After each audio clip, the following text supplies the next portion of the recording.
합독하겠습니다. 이미재 간사와 함께 다 같이 시작. 사람이 너에게 말하되 보라 저기 있다 보라 여기 있다 하리라. 그러나 너희는 가지도 말고 따르지도 말라. 번개가 하늘 위쪽에서 번쩍이어 하늘 아래 저쪽까지 비침같이 인자도 자기 날에 그러하리라. 그러나 그가 먼저 많은 고난을 받으며 이 세대에게 버림받아야 할지니라. 노아의 때도 때야 된과 같이 인자의 때에도 그러하니라.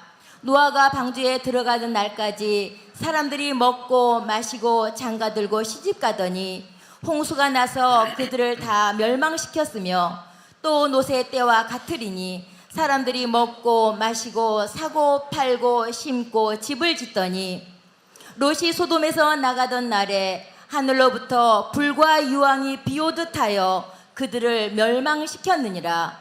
인자가 나타나는 날에도 이러하리라. 아멘. 아멘, 아멘. 오늘 본문의 말씀을 보면 인자의 때는 노아의 때와 같다 이런 말씀을 했죠. 노아가 방주에 들어가던 날까지 사람들이 먹고 마시고 장가들고 시집가더니 홍수가 나서 그들을 다 멸망시켰으며, 도대체 먹고 마시고 장가들고 시집간 게 뭐가 잘못이길래 홍수가 나서 그들을 다 멸망시켰을까? 그 CCC나 뭐 이런 그 선교단체 형제자매들이 이렇게 대학교 다닐 때 같이 자취하고 그랬었어요. 근데 캠퍼스 전도를 받아가지고 한 형제가 그 그룹에 들어가서 같이 이렇게 공동체 생활을 하는데, 선배가 식사 기도 때 돌아가면서 하는데 그 새신자 친구를 기도를 시킨 거예요. 그랬는데 지금 라면 끓여가지고 맛있게 먹으려고 하고 있는데 기도하시겠습니다라고 했는데 아무 말도 안 하는 거예요. 그러니까 짜증이 확 나는 거예요. 왜 선배님은 저 새신자한테 기도를 시켜가지고 라면 붓고 있는데, 한 20초 동안 조용한 거예요. 그래서 눈을 떠봤대. 울고 있더래요. 그 친구가 라면 한 그 끓여놓고 식사기도 하라니까 울더래요. 그렇다고 뭐 다른 사람이 하겠습니다 할 수도 없잖아.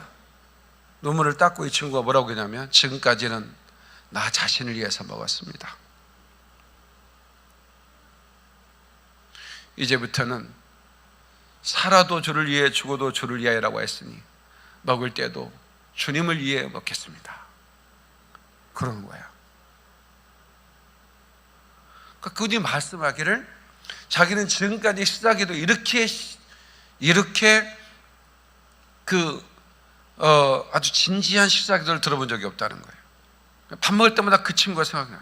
우리는 먹을 때는 그냥 퍼먹느라고 다른 생각이 없어요. 근데 이 친구는 새로운 거예요. 모든 게 예수를 믿고 나니까 지금까지는 나 자신을 위해 퍼먹었구나, 이제는 먹는 것도 주를 위해 해야 되겠구나, 그 진지함을 말하는 거예요. 그래서 먹고 마시고가 그냥 먹고 마시면 죄가 되는 거예요. 시집가고 장가가는 게 뭐가 죄? 이번 주에 두 커플이 결혼해요. 토요일 날 같은 날 제가 두 쌍을 또 이쪽 저쪽 번개처럼 다니면서 조례해야 돼요. 뭐가 죄예요? 근데요, 결혼할 때도 기도가 필요해요. 무슨 기도인 줄 아세요? 내가 믿는 하나님의 영광을 위해서 나는 결혼합니다. 내 다음 세대는 나보다 더 하나님을 사랑하는 세대가 태어나게 해주시고, 결혼한 가정은 작은 천국을 이루어 주님의 빛을 발하게 하여 주옵소서. 바로 이 기도가 들어가야 되는 거야. 네? 그냥 아무 생각 없어. 그냥 첫날 밤 어디서 보낼까, 신혼여행 어딜까, 이 고민만 하고 있는 거지. 그러면 뭐예요? 똑같은 겁니다. 노아의 때는. 아담 창조 후 몇 년 만에 홍수가 일어났죠? 지금부터 공부 시작합니다. 아담 창조 후 몇 년 만에 홍수가 일어났습니까? 이건 정확하게 날짜가 나옵니다. 네, 성경은 너무나 분명해요. 그냥 대충 뭐 그래 이게 아니에요. 여러분, 진화론을 믿는 사람은 정말 어리석은 사람들입니다. 근거도 없이 진화론 학자들이 모여서 진화의 하석에 대한 증거를 내라, 한 건도 못 내놨습니다. 근데 그걸 진화론을 믿는다고요? 아담 창조 후 1656년 후에 홍수가 났습니다. 지금으로부터 4,300년 전입니다. 인구가 몇억 정도 됐을까요? 홍수에 죽은 인구가 얼마나 됐을까요? 그때 당시에 홍수가 일어난 노아의 당시에 평균 수명이 900살이었습니다. 물론 노아는 600살에 죽었지만 평균 수명이 900이었어요. 그렇게 계산한다면 오늘 굉장히 중요한 얘기를 하는데, 노아가 셈, 함, 야벳을 몇 세에 낳는가 보면 여러분들이 이 비밀이 풀립니다. 인구는 보통 35년 만에 2배로 늘은다고 그래요. 그러면 그때 당시에 500세까지 아이를 낳으면서 2배 배수를 하면, 과학자들이 또 하려는 과학자들 다 연구를 해요. 1650년 동안 얼마나 늘어났을까? 175억입니다. 죽는 걸 감안해서. 안 죽는다는, 근데 거의 안 죽어. 900세까지니까. 네. 그러니까 이 노아 홍수 때 죽었던 인구가 얼마나 될까요? 아무도 몰라요. 추정만 할 뿐이에요. 그냥 35년에 한 번씩 아기를 낳았다면, 물론 못 사는 나라가 더 많이 인구가 늘어나죠. 엄청난 인구가 홍수에 죽었습니다. 그런데 8명만 살아났다는 사실이에요. 노아의 때도 그 인자와 때와 같으리라. 다시 말하면 그 먹고 마시고 시집가고 장가들며 전혀 영적인 뭐에 관심이 없는 사람이, 정말 명목만 그리스도인 사람이 얼마나 또 많습니까? 휴거의 숫자는 많지 않을 것입니다. 절반만, 175억의 절반만 된다고 해도 지금의 숫자하고 비슷할 거라고 봐요. 그죠? 80억이니까. 여러분, 중동 지역에 왜 석유가 나옵니까? 중동 지역에 주로 석유가 매몰되어 있죠. 중동뿐만 아니라 뭐 아메리카 대륙도 다 있지만 거기는 인구들이 많이 살았다는 증거죠. 왜? 그게 매몰된 동물과 사람들의 시신이 기름입니다.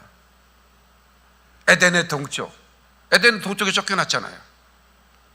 그래서 여러분, 수메르 왕국이라고요, 그 인류 문명이 메소포타미아 문명이 가장 최초의 문명이라고 그러죠. 2300년 전입니다. 주전. 그러면 4300년 노아 홍수 직후잖아요. 정확합니다. 성경은 정말 정확합니다. 그 이전의 것들은 다 쓸어버렸어요, 하나님이. 여러분, 이 노아 홍수 기간이 얼마나 된 줄 아세요? 홍수 기간 얼마 될까요? 비가 오는 기간만 40일입니다. 그리고 모든 이 지구의 산 꼭대기 다 덮었습니다. 덮고 물이 덮어 있는 기간이 150일입니다. 그리고 물이 빠지는 기간이 150일입니다. 그러면 10개월이죠. 그 다음에 물이 굳는 기간이 2달이에요. 1년이 넘는 것입니다. 노아는 방주에서 1년 넘게 그 방주에 있었어요. 이걸 아는 사람은 그리스도인 중에 1000명 중에 1명도 안 됩니다. 40일로 생각해요. 물이 꽉 차 있기 때문에 어떤 일이 벌어지겠어요? 지구는 도는데 산꼭대기까지 물을 차고 있고 다른 그 인력으로 물을 잡고 있고 막 돌아보세요. 그럼 어떻게 되겠어요? 산에서 어떻게 해요? 깎아내리면서 산이 다 붕괴되겠죠. 그러면 지진이 일어나겠죠. 밑에서 물이 융기되겠죠. 다 성경에 다 나와 있습니다. 인물과 아랫물로 나눈다. 인물이 있었어요. 왜 수명이 급격하게 노아 홍수 이후에 줄어들었느냐? 바로 이 인물, 그 수증기가 지금은 노아 홍수 이전에 10만 분의 1도 안 돼요. 그 인물, 그 물이 태양의 그 자외선 같은 이렇죠. 굉장히 우리 인체에 해로운 그것들을 다 막아주는 거예요. 근데 좋은 온적외선 같은 것들은 그대로 통과시키는 거예요. 그게 과학적인 논리로 나옵니다. 그래서 그때 당시의 수명은 길었던 거예요. 근데 위쪽에 인물이 다 쏟아져 버리고 그 뒤부터는 그 광선들을 막을 수 있는 길. 그래서 급격하게. 자, 그 많은 인구가 다 죽고 8사람만 방주에 탔다는 거예요. 그러니까 아무리 그 파도가 쳐도 이 방주는 뒤집어질 수 없는 구조예요. 흔들리지도 않아요. 별로. 그 안에 만약에 뒤집어지는 않다도 막 너무 많이 흔들려 가지고 그 안에 짐승들이 다 요플레 돼버리면 나중에 노아가 보니까 다 죽어버렸어. 짐승 멀미해가지고 배. 그런데 너무나 놀라운 것은 이거는 어떠한 그런 그 상황에서도 이 배는 절대로 넘어지거나 뭐 뒤집어지거나 크게 요동치도 않는 구조로 만들어져 있는 거예요. 그러니까 너무나 놀라는 거예요.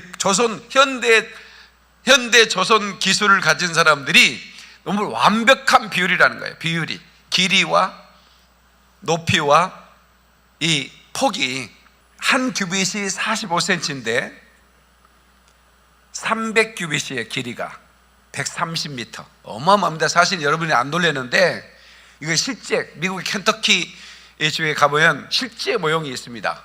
수천억 들어서 만들어놨어요. 미국은 대단한 나라예요, 진짜. 기독교 바이블 랜드라고 해가지고 만들어 놓고 뭐 입장료 한 5만 원씩 받아요. 근데 돈이 안 아까울 정도에 들어가면. 가봤냐고? 텔레비로 봤어요.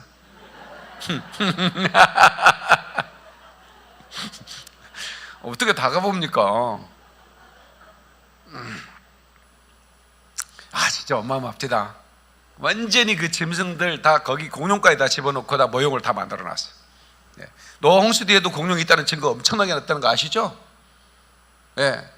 그러면 어디 뭐 영화 300 같은 거 보면 막 코뿔소들이 막 앞에 막 전쟁을 그 있죠. 최근까지 다 공룡이 있었다는 거 증거가 다 나옵니다. 그 벽화도 있고 다 있습니다. 그리고 넓이가 50규빗 23m, 그 다음에 높이가 30규빗 14m, 길이가 폭에 비해 6배, 그리고 높이에 비해 10배. 이게 가장 안전한 비율이랍니다. 길이가 너무나 놀라운 비율을 가지고 있어요. 그러니까 그걸 연구해보려고 노아의 방주 성경을 연구하다가 조선 그 전문가가 예수 믿고 간증 다니는 역사가 있었어요. 얼마나 너무나 정말 신기하다. 그것도 4,300년 전에 배를 만들었는데 그것도 대형 1850년 정도에 최초의 100m짜리 배가 나옵니다. 인류 역사에.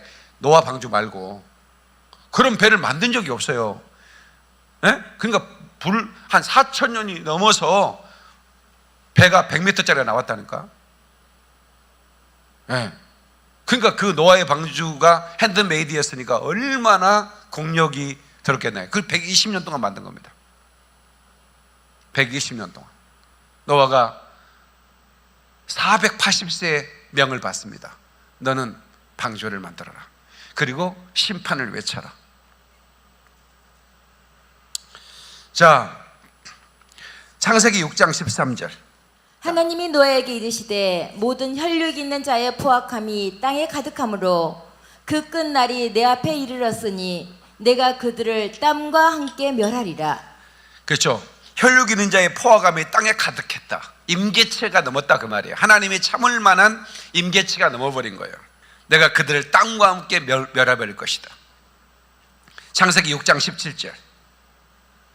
내가 홍수를 땅에 일으켜 무릇 생명의 기운이 있는 모든 육체를 천하에서 멸절하리니 땅에 있는 것들이 다 죽으리라. 땅에 있는 모든 걸 다 죽이다. 그러니까 40일 비만 와가지고 죽일 수 있습니까? 어떻게든 금식해서 40일 사는데 1년 가까이 비가 내리는 기간 40일, 지구 전체에 물이 잠긴 날이 150일, 물이 빠지는데 150일. 성경에 다 나와 있습니다. 마르고 긋는데 2달입니다. 364일인데 하루 모자란 1년인데요 7일 전에 들어갔죠 배에. 그러니까 371일이 되겠습니다. 정확하게 모세가 땅에 내린 데까지 배에 타서 거의 1년 하고도 6일이 더 많습니다. 시편 104편에 홍수가 어떤 상했는지를 알려드립니다. 시편 104편 6절로 8절. 옷으로 덮음같이 땅을 바다로 덮으심에 물이 산들 위에 섰더니 주의 견책을 인하여 도망하여 주의 우레소를 인하여 빨리 가서 주의 정하신 초소에 이르렀고 산은 오르고 골짜기는 내려갔나이다. 자, 이게 이해가 되시죠? 물이 산 꼭대기에 덮였다는 거야. 우리나라의 백두산만이 아니고 백두산보다 몇 배 높은 산이 많잖아요. 아프리카도 있는데 제가 아프리카에 3,500m 고지에 사고 났었잖아요. 그런데 여러분 에베레스트, 히말라야 이런 모든 산들이 다 덮였다는 거예요, 물로. 그러니까 얼마나 많은 물이, 도대체 바닷물 가지고 불가능하죠. 국지적인 그런 플로우가 아닙니다. 이거는 글로벌 플로우예요. 플로우. 국제적인 형수예요. 이거는 전 세계가 물에 담긴 거예요. 그럼 어떻게 가능할까요? 윗물이 쏟아진 거예요. 창을 열고 쏟아부었다고 그랬어요. 하늘에 창이 열렸다고 그랬습니다. 그러니까 이물과 아랫물로 나눴다는 말씀이 노아 홍수를 하나님께서 디자인했다는 말씀이죠. 그 윗물을 쏟아져 내린 겁니다. 그게 오존층에 이렇게 이제 지구 전체를 이렇게 나쁜 그런 광선을 가려주던 그런 수증기였어요. 근데 그건 물로 돼 있었죠. 그게 다 쏟아져 버렸고 밑에 있는 지하수가 다 용기돼서 폭파되고 지진이 일어나면서 어떻게 됐겠습니까? 산들이에서는 주의 견책을 인하여 도망하여 주의 우레소를 인하여 빨리 가서 주의 정하신 초소에 이르렀고 산은 오르고 골짜기는 내려갔다. 이것을 조산운동이라고 그럽니다. 그래서 히말라야나 알프스, 안데스 산맥은 그때 융기로 생긴 산맥인 게 과학자들이 밝혀졌습니다. 그러니까 땅에 있는 모든 것들이 다 스릴난 거예요. 에덴 동산도요, 얼마나 하나님 만든 동산이 아름다웠겠습니까? 한번 생각해 보세요. 그 하나님이 만든 동산을 누리기에는 1000년도 부족한 거예요. 그래서 인간이 범죄해서 이 땅과 함께 멸한다고 그랬잖아요. 땅이 완전히 다 황폐해져 버린 거예요. 완전히 황폐해져 버렸죠. 근데 인간의 힘으로 천년왕국 만들겠다고? No. 여러분, 우리의 천년왕국에서 우리가 휴거 신부들은 왕노릇합니다. 아멘 좀 합시다. 그러면 1000년 동안 지루할 것 같죠? 하나도 안 지루합니다.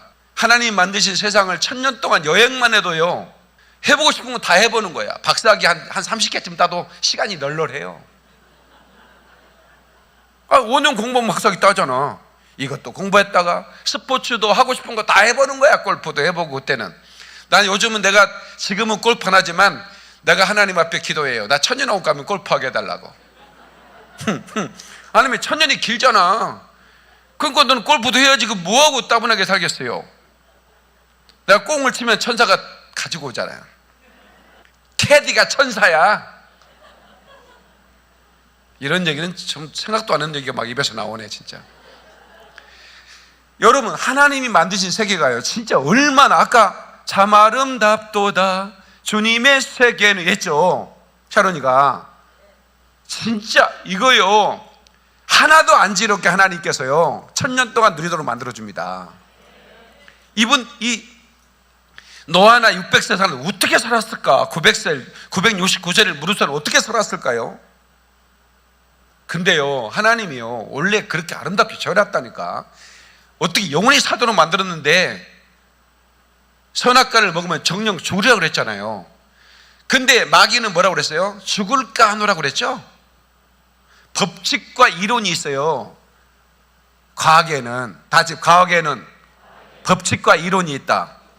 법칙은 바뀔 수 없는 거예요. 만유인력의 법칙은요, 볼펜을 이렇게 던지면 떨어져야 돼. 안 떨어지죠. 내가 100번을 던지면 이 볼펜이 미안해서 그냥 서 있으면 얼마나 좋겠어요? 근데 1000번을 들고 10,000번을 던지면 떨어지게, 이건 법칙이에요. 이걸 만유인력의 법칙이라고 그래요. 그러나 이론은 그렇지 않습니다. 그러니까 이론과 법칙은 다른 거예요. 근데 하나님이 법칙을 만들어 놨는데 이론을 얘기하잖아요. 죽을까 하노라. 안 죽을 수도 있다 그거지. 마귀의 수작입니다. 수많은 이론들, 이걸 견고한 진이라고 그러는 거예요. 수많은 이론들, 그 이론들은 진리가 아닙니다. 방주는 작은 방주가 하나 있었습니다. 모세의 방주입니다. 모세가 그 방주에 탔거든요. 근데요, 노아의 방주나 모세의 방주 두 개 다요, 한 가지 공통점이 있습니다. 운전석이 없습니다. 키가 없어요. 하나님이 조정해 가는 거예요. 아멘이시죠? 힘이 센 사람, 능력이 있는 사람, 지혜가 있다는 사람들은 자기 스스로 자기 인생을 만들어 가려고 합니다. 운전대 안 맡깁니다. 예. 이 사람들이 부른 노래가 이거예요. 내 인생은 나의 것, 내 인생은 나의 것, 나는 모든 것 책임질 수 있어요. 그리고 홍수에 들어가요. 그런데요, 힘이 없고 나약하면요, 그냥 하나님께 맡기는 거예요. 그냥. 근데 더 좋은 길로 인도하시는 거예요. 왜? 모든 능력에 뛰어나신 하나님이 여러분의 운전대를 주님께 맡기세요. 안 돼도요, 불평하지 마세요. 더 좋은 일 주실 거야. 아멘이시죠?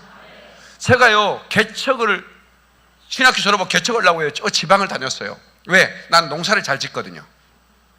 농사를 힘으로만 하는 게 아닙니다. 지혜가 있어야 농사를 져요.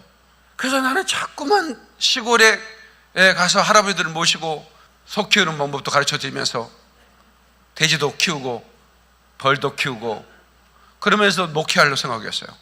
하나님이 막으시는 거야. 막으시는 거예요. 네. 그래도 깨닫지 못하니까 에스더가 뱃속에 죽어버린 거예요. 예, 몸이 안 좋다고 갔더니 산부인과 갔더니 아이가 유산됐대요. 빨리 수술해서 꺼집어내야 된대요. 아, 여기는 뭔가 하나님의 사인이 있구나. 그래서 수술 않고 기도원에 가서 기도했죠. 3일 동안. 그런데 아이가 살아난 거예요. 그게 바로 저 영상실에 근무는 아니지, 봉사하는 에스더예요. 박수를 연구해. 그러니까 깨닫지 못하면 하나님이 또 때리기도 해요. 너 왜 못 깨닫니? 그렇게 얘기해도 넌 이렇게 둔하니? 그러면서. 내가 일찍 깨달았으면 에스더가 뱃속에 죽을 필요가 없었죠. 하나님, 알겠습니다. 하나님이 개척을 막으신 걸 이제 알았습니다. 개척 않겠습니다. 하나님이 지시할 때까지 준비하겠습니다. 그리고 다시 개척 철수하고 학교 다니고 부교육자 생활했어요. 그리고 나서 개척이 시작된 거죠. 근데 그 개척이 서울이었습니다. 저는 시골에 가려고 하니까, 근데 제가 한 가지 깨달은 게 뭐냐면, 어떤 분이 저하고 통화를 하는데 누군지 기억이 안 나는데요, 목사님은 미디어 권세가 있는 것 같습니다. 이래요. 영권, 인권, 물권이 있어야 되는데 그 중에 마지막 때는 미디어권이 있어야 된다는 거예요. 나 처음 듣는 얘기입니다. 미디어권이 있어야 된대요. 그 얘기를 듣고 나니까 제가 놀랐어요. 제가 개척할 때 그리스 김은 호미 한 자루, 나는 삽 한 자루 들고 있었어요. 모습이 그랬다니까. 양복도 딱 한 벌, 3만 원짜리 남대문에 산 거, 그거 한 벌 입고 받고 입을 수가 없어요. 그거를 계속 입고 있더니 성도들이 불만이 나와요. 옷을 사달라는 것이 무엇이오? 이러고 똑같은 옷만 입고 다녀. 이래요. 내가 언제 시비한테 옷 사달라고 그랬어요? 그래서 안 되겠다. 그래서 그때부터 목사 가운을 입었어요. 목사 가운을 입으니까 목사 가운에 똑같은 옷 입고 나오냐고 얘기를 안 하더라고. 아, 양복이 한 벌밖에 없으니까 그 옷 못 입지. 그래서 이제 나는 가운 입는 게 별로 안 좋더라고요. 왜냐하면 가운 입으면요, 제가 이렇게 좀 자유함이 없더라고요. 가운 입고 이 새끼 저새끼 못 하잖아. 나는 원래 이 새끼 저새끼 해야 되는데. 그래서 옷 두 벌 생기고 다시 가운 벗었어요, 제가. 성찬식 할 때 얘는 안 입어요. 근데 제가 기도했어요. 하나님, 다른 교회를 보니까 막 포크레인으로 봉사하는데 포크레인으로 막 일하고 막 이러더라고. 막 이런 거 막 있잖아요. 막 타워크레인 막. 하나님, 저도요, 저런 거 좀 중장비 좀 주세요. 내가 그랬거든. 우리의 모습이 사반자는 거예요. 중장비 좀 주세요. 그런데 난 뭔 말인지도 모르고 내가 기도했어. 내가 기도할 때 뭔 말인지 모르고 기도할 수도 있습니다. 그냥 좀 센 거 달라고 그랬는데, 내가 우리나라 최초의 텔레비전 설교자 된 거 아시죠? 그게 미디어 권세였어요. 그때 그게 시작된 거야. 지금 유튜브에 강력한 우리가 인터내셔널 처치를 할 수 있는 게 뭐예요? 유튜브 때문이잖아요. 이걸 하나님이 전세를 주신 거야. 박수로 하나님께 온 거야.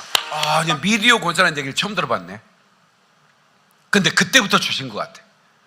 그때부터 저는 최초의 IPTV, 최초의 홈페이지도, 목사님 어떻게 최초에? 진짜 최초입니다. 왠지 아세요? 홈페이지라는 게 아예 없었어요. 근데요, 우리 서울영광교회 바로 위에 삼성 기숙사가 있었거든요. 삼성 기숙사. 거기 SDS. 예. 삼성 안에 인터넷 관련, 그러니까 IT 관련 회사가 있어요. 그게 SDS거든요. SDS 직원들이 저희 교회 교인이었어요. 나한테 청년이 왔어요. 목사님, 홈페이지라는 게 있습니다. 그게 뭔데? 그랬더니 미국에서 그런 걸 하는데 이제 우리나라에도 최초로 홈페이지가 만들어집니다. 그래서 자기가 EBS 홈페이지를 만든대요. 근데 내가 만들면서 목사님, 우리 교회 홈페이지를 최초로 먼저 만들고 싶습니다. 이래가지고 현성아, 김영일 알지? 영일이 형님 지금 미국에서 지금 회사 다니고 있는데 그 친구가 우리 홈페이지를 만들어줬습니다. 우리나라 최초의 홈페이지입니다. 교회로서는. 박수 한번 해요. 그러니까 신기하잖아요. 우리 교회는 개척교회인데, 개척교회가 기독교 방송 처음 딱 개국할 때부터 설교가 들어가지요. 제 설교가. 홈피를 최초로 만들지. 그 뒤부터 스마트 TV, IPTV 최초로 다 들어갔습니다. 너무 놀라운 거예요. 하나님께서 이런 것들을 다 예비해 두셨구나. 내가 깨닫지 못하니까, 나는 안 그랬으면 지금 돼지 새끼 난다고 가서 장화 신고 목사님, 돼지 새끼 산파 해보셨습니까? 걱정하지 마. 내가 어렸을 때 7살부터 했어. 내가. 난 7살 때부터 돼지 새끼 날 때 다리 당겼거든요. 다리 당겨줘야 엄마들이 힘들지 않아요. 돼지 엄마가 딱 당겨가지고 딱 걸려로 닦아가지고 닦아서 도도도 떠니까 내 방에 집어넣는 거야. 그 돼지 20마리고 같이 잤습니다. 제가 돼지농. 아침에 배고프다고 막 나를 핥으면 깨요, 돼지 새끼들이. 그러면 이제 우유병에다가 우유 넣어가지고 다 먹이고, 제가 돼지 엄마였습니다. 근데 하나님은 너는 어렸을 때 그렇게 컸다 할지라도 너는 내가 맡길 게 있어. 마지막 때 엔드타임을 네가 전해줘야 돼. 아마 그렇게 예비하셨던 것 같아. 노아의 때와 같이 인자의 임함도 이러하리라. 예.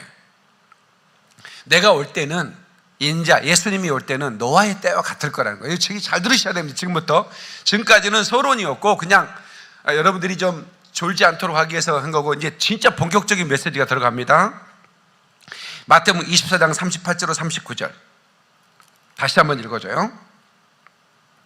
홍수전에 노아가 방주에 들어가던 날까지 사람들이 먹고 마시고 장가들고 시집가고 있으면서 홍수가 나서 그들을 다 멸하기까지 깨닫지 못하였으니 인자의 임함도 이와 같으리라. 네, 여러분 보세요. 여러분 예수님 곧 오시니까 준비합시다. 그러면 어떤 사람이 여러분들한테 아멘 아멘 그러던가요?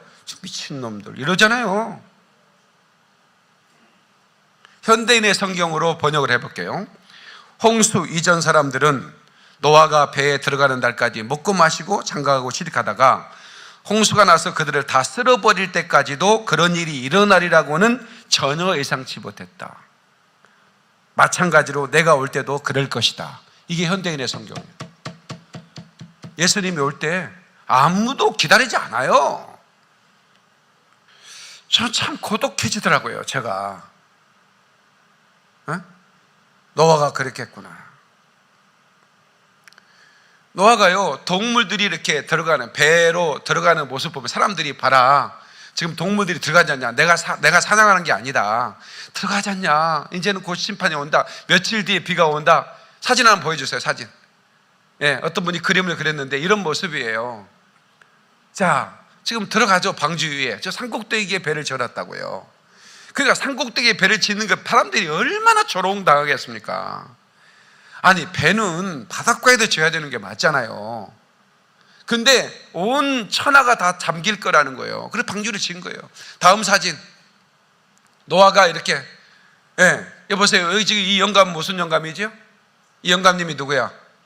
노아요? 자세히 봐요. 노아인지 아닌지. 이 영감인 지금 손에 돈주머니 들고 있어요. 그때 당시 좀 잘 살았던 것 같아. 이거 들고 가서 노아한테 문 좀 열어달라고 부탁하려고 간구하는 거예요. 지금.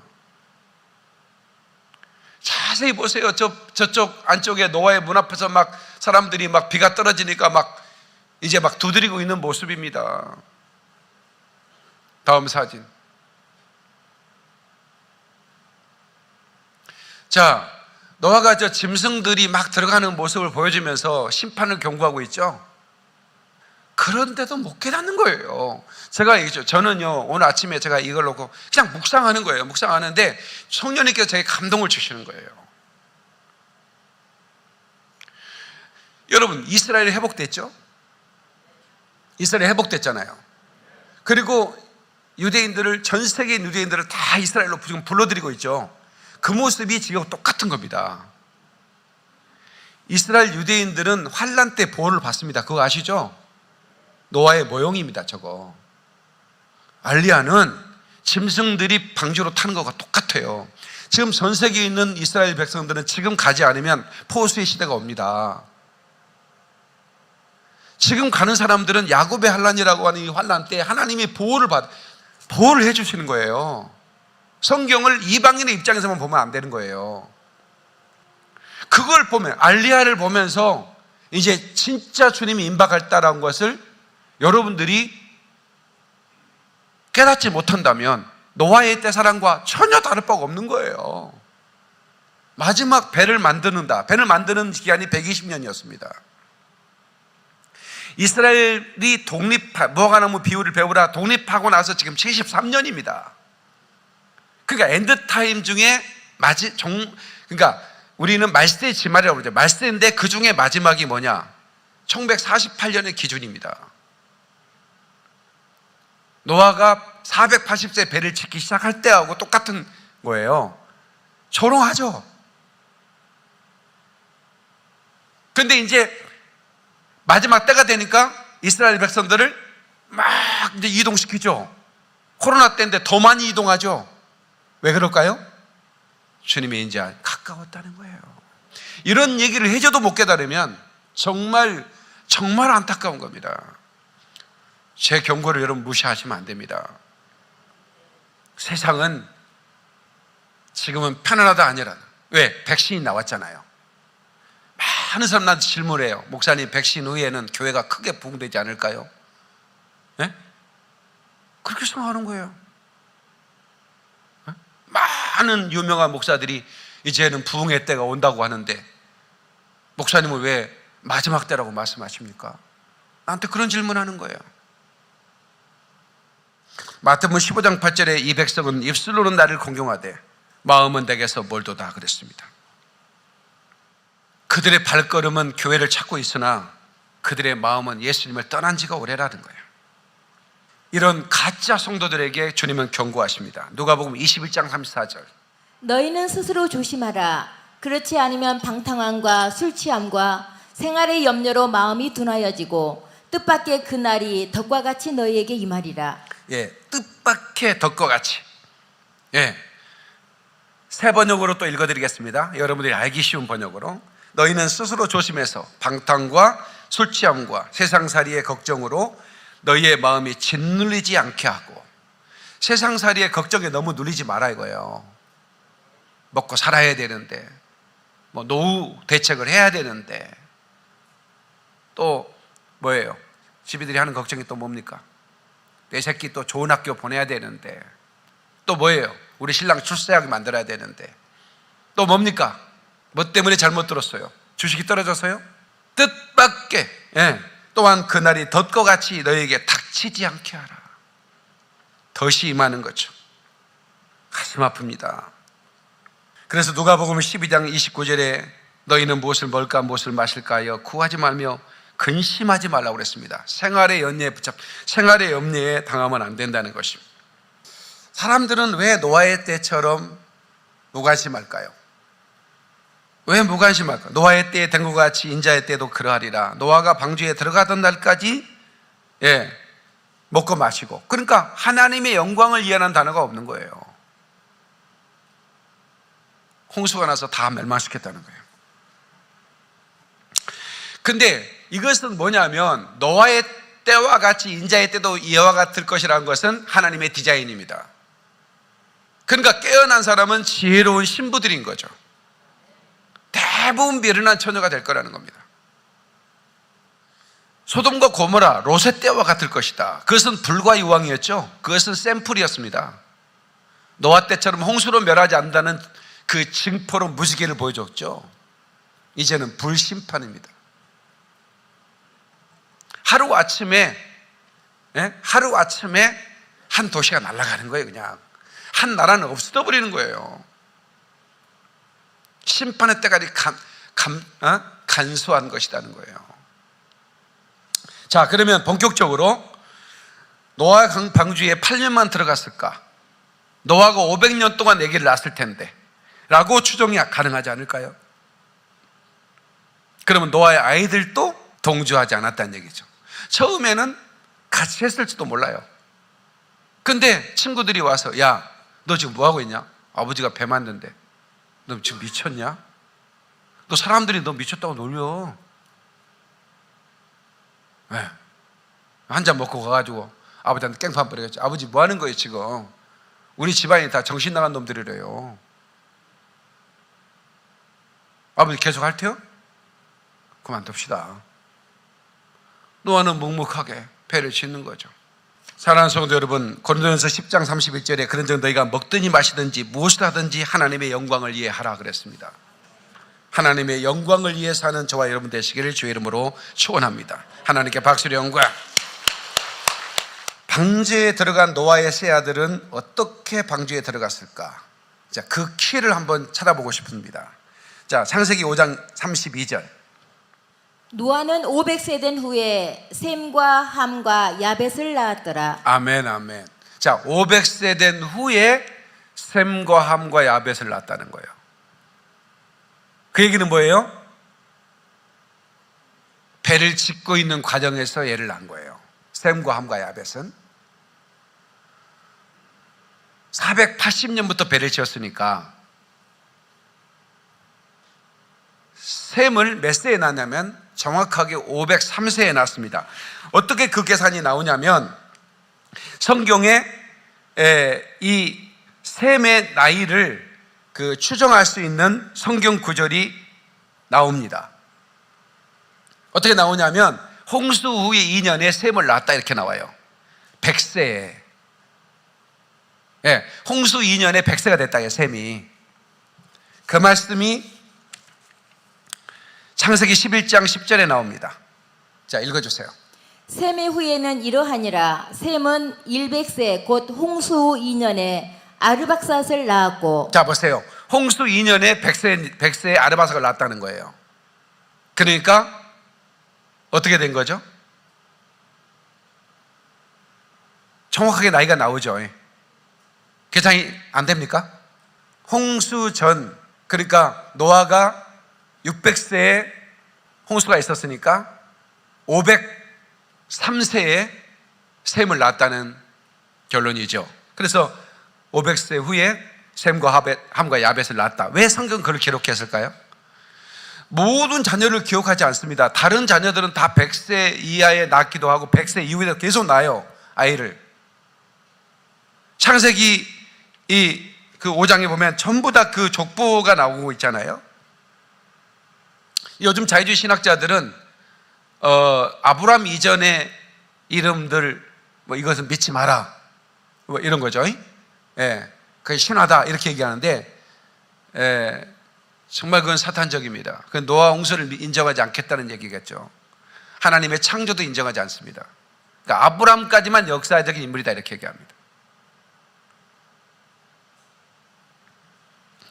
그런데 분명하게 셈과 함과 야벳은 500세 이후에 낳았다. 다시 말하면 얘네들은 젖도 방주 안에서 젖을 먹었어요. 엄마가 업고 하나는 업고 하나는 안고 이렇게 나무도 옮겨주고 하면서 젖 먹다가 젖 먹고, 그러니까 걸음말 때는 방주를 뛰어다니면서 그렇게 이 아이들은 그냥 방주 짓는 것밖에 안 봤어요. 어렸을 때부터. 그러니까 그러려니 하고 방주에 동참한 거예요. 근데 그 전에 낳았던 아들들은 동참했을까 안 했을까? 안 하죠. 그러니까 여러분 성도님들 중에 예수를 믿었는데 예수 믿기 전에 낳은 아이와 예수 믿고 난 후에 낳은 아이는 다르더라 이런 얘기를 많이 하더라고요. 그런 적 있으세요? 목사가 되기 전에 은행장, 제가 모시고 있던 목사님이 은행장 출신이었거든요. 제가 전사 때. 아이들이 협조를 안 해줘. 그러니까 목사님이 아주 힘들어야 하셔. 박 전도사 이해해라. 내가 예수 안 믿을 때 키웠던 애들이다. 예. 그러니까 이제 왜 목사들이 이러냐, 왜 목사 딸이 이러냐는 얘기가 교회에서 파다하다여야. 왜 그런 게 있잖아요. 예. 그러니까 걔네들 또 억울한 게 갑자기 아빠가 은행장 돼가지고 돈도 마음대로 쓰고 있는데 그 목사 돼가지고 월급도 못 받으면서 기도해라, 새벽 예배 나오라, 뭐해라 하니까 성가대라 막 하니까 짜증이 확 나버린 거야 애들이. 그러니까 인상이 막 벌써 다르잖아요. 성도한테 인사도 안 하고 막 이러니까 왜 목사님 아들이 이러냐. 그러니까 이제 목사님이 힘든 거예요. 나한테 박 전사, 내가 예수 안 믿을 때 난 놈들이다, 저 놈들이. 이해해라. 예. 아마 그분은 늦동이 낳고 싶었을 거야. 사모님이 협조를 안 해주셔서 그렇지. 늦동이 났으면 그놈은 완전히 그냥 거의 그냥 목사 버금가는 목사가 됐을 거예요. 그런 가정 안에 또 안 그런 놈도 있어요. 모든 건 다 100% 그런다는 그렇게 이겨가는 거 아니에요. 예수 믿기 전에 난 아들이 더 그냥 목사보다 더 뜨거운 목사가 될 수도 있어. 회개해가지고. 또 어디 또 뭐 그런 공식이 또 없다니까. 그거는 이론에 불과한 거야. 그거는 그러니까 법칙이 아니고. 동의가 되는 거예요? 어떤 놈은 또 목사, 성령 충만한 목사들이 또 목사로 태어났는데 또 속속인 놈들도 많아. 그러니까 모든 것은 다 예외라는 것도 있는 겁니다. 그래서 이제 제가 이렇게 참 인간은 말이에요, 그렇게 좀 오래 살 때가 있었어요. 예. 근데 지금 인생들은 참 어떻게 보면 좀 안 됐다는 생각이 들어요. 25년 동안 공부만 하잖아요. 그리고 막 취업 준비, 준비 막 군대도 갔다 오고 막 하다가 또 이제 회사 취업에 그래가지고 또 한 20년 열심히 벌어서 새끼들 막 20년 가르쳐요. 예? 그러면 없어. 그러고 나서 또 늙어가지고요, 지팡이 짚고 또 죽어. 그 너무 안 됐잖아. 근데 진짜 1000년은 살아야 돼. 하나님이 그렇게 만들었다니까. 근데 이게 인간의 죄 때문에 그렇게 된 거예요. 그렇죠? 뭘 어떻게 누립니까? 배운다고 취업한다고 20년 죽어라고 공부하다가 막 도서관에서 잠도 안 자고 이렇게 하다가 나중에 회사에서 또 새끼들 가르친다고 막 또 하다가 그러고 늙어 병들어 죽어버리잖아요. 그러니까 주님이 진짜 그런 세계를 만든 게 아니에요. 사람이 그렇게 선택한 거죠.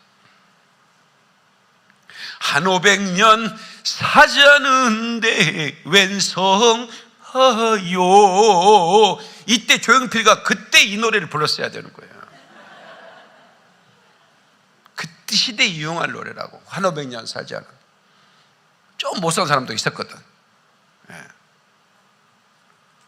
그래서 천년왕국 때는 100세의 죽은 자는 젊은이라리라 그랬죠. 처음 듣는 얘기요? 이사야 65장 이하의 천년왕국에서 나오잖아요. 다 나무의 수명과 같으리라. 예? 천수를 한다 그 말이에요. 천수. 근데 죽는 사람도 있어. 예. 그때 뭐 오토바이 타다가 나무에 부딪히 술 한잔 먹고 붙인 놈이 있었을 것 같아. 그 놈은 죽지. 그래서 아마도 산꼭대기에 배를 짓는데, 핸드메이드로 짓는데 얼마나 힘이 들었겠습니까? 사람들은 조롱하죠. 중동이 얼마나 뜨겁습니까? 그런데 셈과 함과 야벳은 그냥 거기서 컸기 때문에. 그러니까 여러분, 마지막 때 갑자기 박 목사가 갑자기 엔드타임을 전하니까 목사님 성도들이 당황했어요. 그죠? 대회는 당황했냐 안 했냐? 안 했어? 처음에 당황했냐 안 했냐? 당황했어? 솔직하게 말씀해 주네. 지금은 어떻게 잘 따라오고 있어? 고마워. 성도들이 당황합니다. 나는 하나님으로부터 음성을 들었으니까 당황할 일은 없지요. 나는 하나님으로부터 음성을 듣고 가는 거잖아요. 너 지금부터 엔타임을 전해라. 이거 너무나 명확한 노아처럼 그냥 너무 명확하기 때문에 나는 성도들이 내가 왜 엔타임을 전합니까 하고 떠나도 내가 할 말이 없는 거예요. 나는 그래도 내가 중단해서는 안 되는 거거든요. 그래서 제가 전하면서도 이렇게 하면 성도들이 다 떠나겠구나, 내 설교를 듣기 싫어해서 떠날 수 있겠구나 하는 걸 제가 알았어요. 다 떠날 줄 알았다니까. 근데 어떻게 집에들 남아 있었어? 너무 고마운 거예요, 내가. 아, 진짜예요. 나는 떠나더라도 절해야 된다. 왜? 주님의 명령이니까. 노아가 그 얼마나 신경이 복잡했겠습니까? 새끼들이 다 떠나는데 반항하고. 지금부터 우리는 배를 지어야 된다. 480대 아버지가. 그리고 거기에 뭐 손자도 있을 거고 다 있을 거 아닙니까? 너네 우리 가족들만큼은 좀 나를 좀 도와줘라. 처음에는 뭐 도와줬지 않겠어요? 난 그렇게 봐요. 그러다 막 조롱하는 소리. 그것도 뭐 1, 2년이 아니라 120년 언제 올지도 몰라. 언제. 다 떠나는 거지. 근데 최근에 들어오신 분들 계세요. 최근에 예수 믿는 분들 계세요. 제 설교를 듣고. 이런 분들은요, 이게 정상인 줄 알아. 늘 들었던 얘기니까. 갈등도 없어. 맛본 적이 없으니까 다른 것을. 우리 목사님 말씀이 꿀맛 같은데 왜 사람들이 싫어한다고 그러지? 이해가 안 되네 이래요. 또 똑같은 원리예요. 이스라엘 백성들이 광야에서 난 사람들이 있었고요, 그 애굽에서 난 사람들이 있었죠. 1세대예요. 애굽에 난 사람들이 딱 2사람 빼놓고 다 죽었어요. 그죠? 그래 안 그래요? 여호수아와 갈렙은 애굽에서 나왔어요. 출애굽한 사람 중에 가나안 들어간 사람 딱 2사람이에요. 나머지를 보면 어떻게 했냐? 광야에서 난 사람들이에요. 이 원리가 적용이 되는 겁니다. 광야에서 난 사람들이 가나안에 들어간 거예요. 왜? 그 사람들은 조금만 뭐가 있으면 원망을 하기 시작해. 애굽에서는 무도 있고 파도 있고 부추도 있고 수박도 있었대. 어지간히 잘 먹었나 봐. 새끼 나면 죽여야 되는데, 고추 달렸으면 바로 죽여야 되는데 그런 거는 초국 안 하고 그때는 파도 무도 비추도 먹었대. 이게 얼마나 유치합니까? 하나님이 그걸 살려놓고 싶겠어요? 그 홍수로 그 맛이. 근데 강에서 난 애들은요, 만나가 너무 맛있는 거야. 꿀 섞인 가다맛 같더라 그랬거든. 꿀까베기입니다. 꿀까베기. 그렇잖아. 꿀 섞인 가다맛 만나가. 근데 왜 이 질리지 않냐? 세상 맛 봤거든. 세상 맛 본 사람은 그렇게 나옵니다. 근데 광야에서 난 애들은 너무 멋있다. 어떻게 막 퍼서 먹어요. 막 아이고 내일을 기다려줘. 막 이게 똑같은 논리라니까. 성도 여러분, 하나님은 우리에게 깨어 기도하고 준비하라고 그랬는데 세상은 조롱할 거라는 말씀이 이미 기록해 있습니다. 베드로 사도를 통해서. 베드로후서 3장 3절로 7절. 뜻을 알지니 말세에 기롱하는 자들이 와서 자기의 정욕을 쫓아 행하며 기롱하여 가로되 주의 강림하신다는 약속이 어디 있느뇨. 스톱. 말세, 마지막 때란 말입니다. 마지막 때 기롱하는 자들이 와서 정욕을 쫓아 행한다가 주의 강림하시는 약속이 어디 있느냐. 주의 강림할 때 휴거가 있죠. 그 약속 어디 있냐고 조롱한다는 거예요. 계속해서 조상들이 잔후로부터 만물이 처음 창조할 때 같이 그냥 있다 하니. 자, 만물이 창조할 때부터 그냥 있다. 노아 홍수 부인한다는 얘기죠.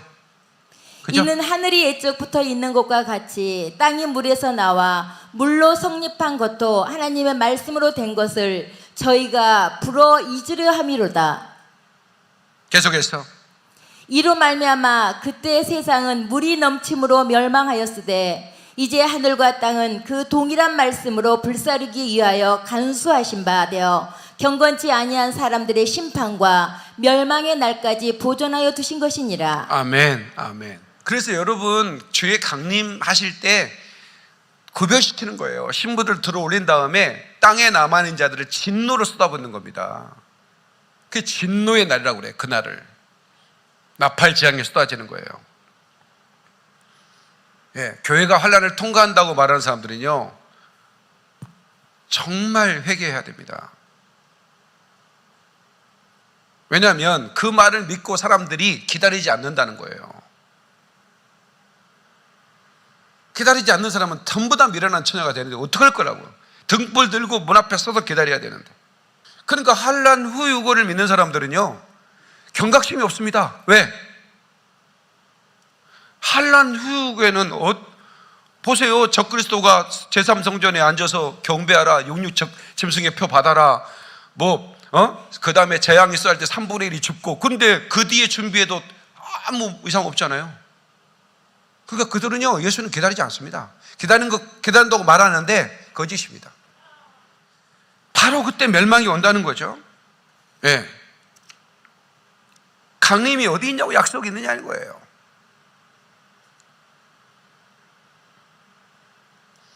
자, 그러면 또 한 가지입니다. 왜 노아의 시대 사람들의 날이 120년이라고 말씀했을까? 창세기 6장 3절. 여호와께서 이르시되 나의 영이 영원히 사람과 함께 있지 아니하리니 이는 그들이 육신이 됨이라. 그러나 그들의 날은 120년이 되리라 하시니라. 네, 자 보세요. 여호와께서 이르시되 나의 영이 사람과 같지 않겠다. 그들의 육신이 됩니다. 자, 그들의 날은 120년이 될 것이다. 그 얘기 무슨 얘기입니까? 심판을 경고했잖아요. 480년에 지금부터 120년 이상 산 사람은 없을 거다, 그 얘기예요. 나는 이게 어렸을 때부터 굉장히 궁금했어요. 왜 120년이라고 했을까? 아, 사람은 120년까지 살 수 있었겠구나. 나 이렇게 생각했거든요. 지브리도 그랬지? 비슷하게 생각했을 거라고. 근데 우리가 나쁜 거 먹어가지고 120살까지 못 사는 거야, 120살까지 살 수 있어, 뭐 이렇게 설교한 사람 많이 봤죠? 그게 아니에요. 480세 노아가 심판의 경고를 받으면서 모든 육체는 120년이 될 거다, 120년 안에 다 죽을 거다, 그 얘기예요. 거기에 10억이 살았든 100억이 살았든. 너무 놀라운 말씀이에요. 그걸 보면서 예수님의 강림, 공중 강림 후에 주님이 준비된 신부들 들어 올린 다음에 땅에 남아있는 자리의 연수는 몇 년? 7년입니다. 딱 한 일이에요. 너무 놀라웠어요. 7년 안에 다 죽어요. 순교를 하든 어쩌든 다 죽어요. 그러니까 기왕이면 남아있었다면 차라리 적그리스도의 군대에 목을 베어 주는 게, 순교하는 게 훨씬 낫겠죠. 어차피 그걸 피해 살아봐야 7년인데. 사실은 본격적인 적그리스도의 군대는 3년 반부터 등장하잖아요. 적그리스도의 통치는 하나님이 허락하신 3년 반에, 기껏 살아봐야 3년 반인데 왜 그거 살려고 순교 못해? 남아있는 사람은 순교해야 됩니다. 근데 너무 두려운 거예요. 딱 7년 살아요. 네. 그러니까 하나님이 노아에게 그 말을 해준 거예요. 네. 네가 방주에 탄 사람은 살게 되겠지만 타지 못한 사람은 120년 안에 다 죽을 거다. 그것을 알려준 거예요. 예. 근데 그날이 덫과 같이 만다는 거예요. 덫과 같이. 하나님은 근데 긍휼이 많으십니다. 사인을 보내죠. 징조와 징표를 보여주죠. 제가 금요기도 때 얘기했죠. 세 가지 징표가 있다. 첫 번째, 이스라엘이 독립한 거. 무화과 나무 비유 배우라. 싹이 나면 인자 가까운 줄 알라. 시작입니다, 그게. 예. 두 번째, 땅까지 복음이 증거되면, 예, 이방인의 충만한 수가 차면 똑같은 얘기입니다. 이방인의 충만한 수가 차면 온 이스라엘이 구원을 받으리라. 여러분, 로마서 11장에 나오죠. 이방인의 충만한 수가 차면, 그 말은 하나님이 정하신 그 수가 있어요. 예, 땅까지 복음이 증거되고 하나님이 정하신 수가 차면 그때는 이스라엘로 마지막 한 일에, 다니엘이 예언한 7년 그 한 일의 시간으로 돌아가는 겁니다. 그렇다고 한다면 교회 시대는 끝이 나는 거죠. 교회 시대가 끝이 나면 어떻게 해요? 알곡들은 들어 올리는 겁니다. 쭉정이들은 진노의 날에 던지는 겁니다. 그런데 그런 날에도 순교하는 자들은 기회를 주는 하나님이 긍휼의 하나님이시죠. 여러분, 제가 이 신학적 이 거짓 선지자들, 자유주의 신학, 노아 홍수, 그걸 어떻게 믿느냐는 거지. 신학자들이 이렇게 얘기합니다. 예, 믿어서는 안 된다는 거예요. 폴 틸리, 보네퍼도 자유주의 신학자 중에 한 분이었습니다. 칼 바르트, 볼트만, 오스카 콜만, 이런 대표적인 신학자들이, 예, 다 성경을 거짓이라는 거예요. 재림 상징이라는 겁니다. 이런 신학이 전 세계의 신학교를 점령해버리고 말았습니다.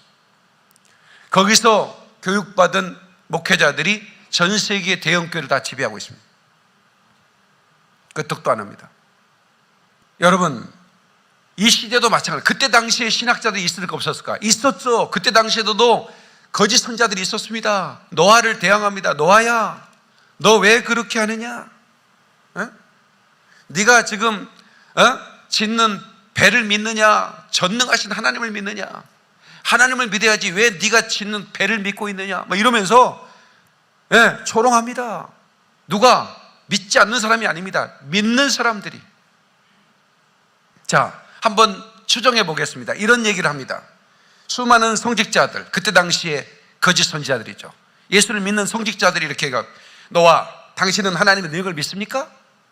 아니면 당신이 만든 이 배를 믿습니까? 우리들이 보기엔 너와 당신은 하나님보다 방주를 더 믿는 것 같습니다. 보잘것없는 나무로 만든 배를 믿지 말고 전적으로 하나님을 신뢰하는 법을 배워야 합니다. 배가 작으면 작을수록 당신은 하나님께 영광을 돌릴 수 있습니다. 만약 당신이 배를 짓지 않고 하나님의 구원만을 바라본다면 그것이야말로 하나님의 능력에 대한 가장 확실한 믿음이 될 것입니다. 우리는 환난을 위한 준비를 할 필요가 없습니다. 하나님을 믿으면 우리의 대장 되시는 하나님께서 보호해 줄 것이기 때문입니다. 믿습니까? 그러면 아멘 이러는 거지. 여러분도 아멘 하고 싶잖아. 얼마나 논리가 대단합니까? 노아가 얘기합니다. 여러분에게 설교와 신학은 매우 논리적으로 들립니다. 그러나 만일 여러분이 설교와 신학이 진리라면 왜 하나님께서 우리에게 이 엄청난 크기의 방주에 대한 청사진을 보여주셨을까요? 왜 하나님께서 방주를 짓는 재료와 크기를 정확하게 알려주셨을까요? 하나님께서 심판을 피할 수 있는 방법을 알려주셨는데 그것을 거절하고 무시하는 것이 믿음입니까? 하나님의 말씀과 명령을 무시하는 것은 믿음이 아닙니다. 이렇게 노아가 얘기하죠. 그때 또 거짓 선자들이 이렇게 얘기합니다. 노아, 하나님께서 방주를 지으라고 하신 것은 불가능한 것을 요구하시는 것입니다. 왜 하나님께 당신에게 불가능한 것을 요구하셨을까요?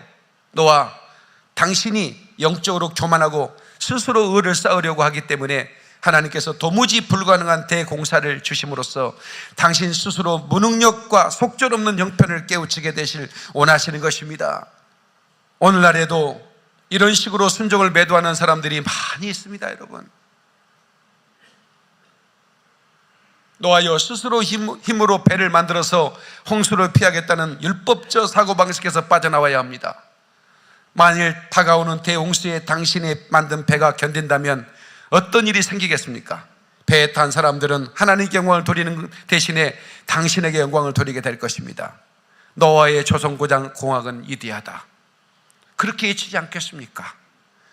그렇게 될 때 하나님 영광과 능력은 사라지게 됩니다. 그러므로 배를 포기하고 우리와 함께 오직 믿음으로 얻는 구원을 설교하고 전파합시다. 우리가 해야 할 일은 작은 구명선을 준비하거나 아니면 맨 땅 위에 서서 하나님의 구원을 바라보는 것입니다. 그것이 하나님의 능력을 믿는 믿음입니다. 믿습니까? 아멘 하고 싶지?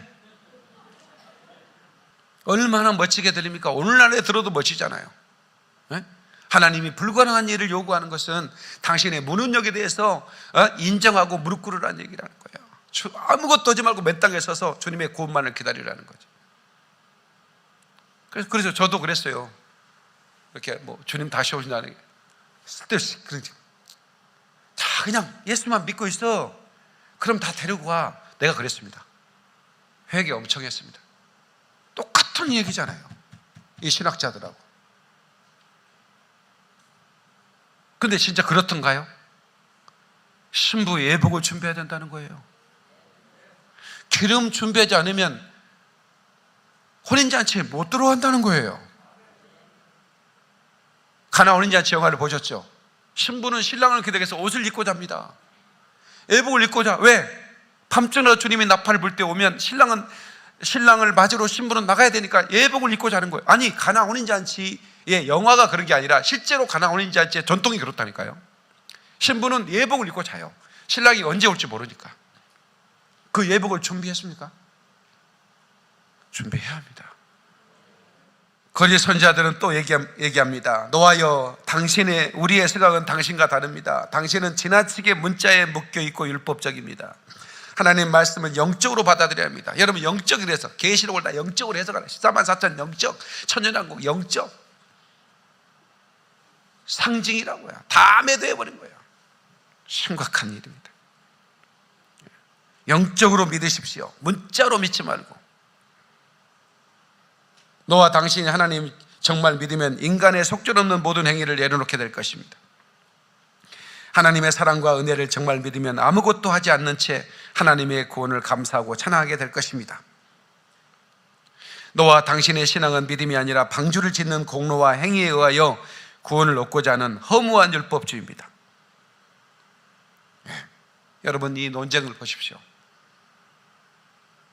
지금도 주님의 강림을 기다리는 사람들은 조롱을 받습니다. 지금 이 시대의 휴거는 금기어입니다. 목회자들이 얘기하면요 종말주의자 이럽니다. 사람들한테 목사님들이 전화해요. 목사님이 참 담대하시다고 어떻게 그런 말을 꺼내느냐고, 어떻게 그런 설교를 할 수 있느냐고.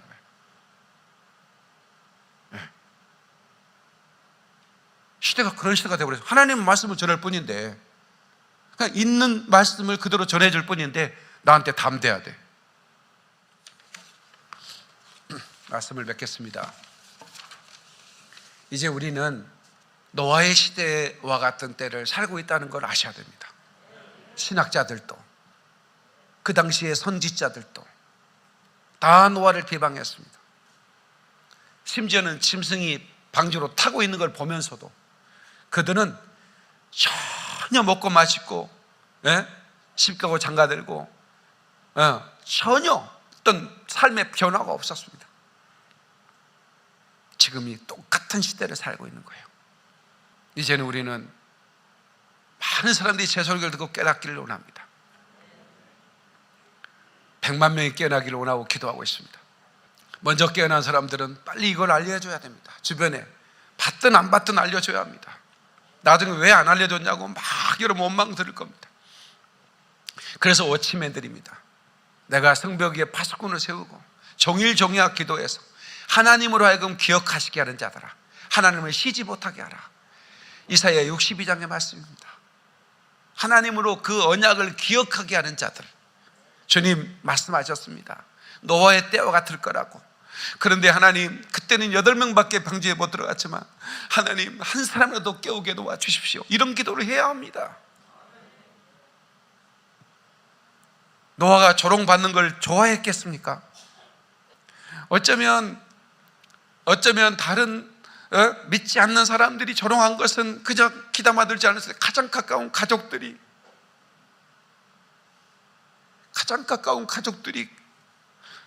아버지는 치매 걸린 거야. 그러면서 조롱할 때 가장 슬펐을 것입니다. 여러분들도 아마 그런 조롱도 받았을 것입니다. 그러나 개의치하지 마십시오. 기다리셔야 합니다. 등불 들고 기름을 준비해야 됩니다. 그 기름은 곧 성령입니다.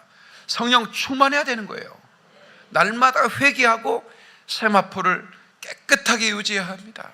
욕심을 버려야 됩니다. 세상의 염려도 버려야 됩니다. 하나님께서 내 인생을 책임져 줄 거야.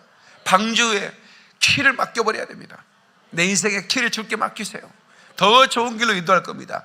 내가 운전하고 가면 하나님은 운전대를 잡아주지 않으세요. 그러나 주님, 내가 운전대를 맡기면 우리 주님이 내 인생의 운전대를 가장 좋은 길로 인도하십니다. 그 말씀이 바로 내비게이션, 이 말씀이 가란 대로 가는 거예요. 꼭 그렇게 하셔서 주님 오실 때 꼭 우리 주님 칭찬받는 저와 여러분 되시기를 바랍니다. 해가 서산에 기울고 있습니다. 주님 저만 채우시고 계십니다. 주님 발자국 소리, 천사들의 날개 소리를 들으셔야 합니다. 아멘이시죠? 하나님께 박수를 영광. 어쩌다가 제가 이런 마지막 때에 이런 말씀을 전하는 목사가 된지는 모르겠습니다만 주님이 제게 이 사명을 주셨으니까. 그래서 청년 시절의 생각이 나더라고요. 청년 시절 제가 하루에 10시간씩 기도했다고 그랬죠. 매일 밤 9시부터 아침 10시까지 기도하고 학교 가는 거예요. 그 중간에 한 2-3시간 자요. 네. 그런데 우리 주님이 제게 나타나셨어요. 군복을 입으셨는데 폭탄 하나를 주셨어요. 국방색 폭탄이에요. 주님이 제게 뭐라고 하신 줄 아세요? 이건 하나밖에 없는 거야. 내가 너한테 주는 거야. 나는 감당할 수 없었어요. 도대체 무슨 뜻인지를 몰랐습니다. 하나밖에 없는 거야. 내가 너에게 주는 거야. 나중에 신학교 와서 그 국방색이 무슨 의미인지를 알았습니다. 국방색은 말씀이에요. 칼라 그 mean이, 그 뜻이, 예, 그없는 색 어린이 전도협회에서 전도하다면서 알게 됐어요. 그 다음에 말씀은 두나미스라는 단어, 헬라어로 다이나마이트가 두나미스란 말에서 나왔어요. 말씀 곧 폭탄입니다. 그래서 이 말씀에 하나밖에 없는 폭탄을 내게 줬다는 의미는 뭘까? 이게 마지막 때 내가 전해야 할 메시지인 건가? 이런 생각을 또 했습니다. 아무튼지 제 얘기를 듣고 깨닫는 분들은 복이 있을 것입니다. 네, 주님이 오실 날이 임박했습니다. 정신을 차리고 이제는 생활의 염려를 걷어내야 합니다. 그리고 이제는 먹어도 주를 위해 먹어야 합니다. 네, 결혼을 해도 주를 위해 결혼해야 합니다. 무엇을 하든지 주의 영광을 위해 해야 합니다. 그렇게 해달라고 우리 5분 동안 통수로 기도합니다. 주여, 주여.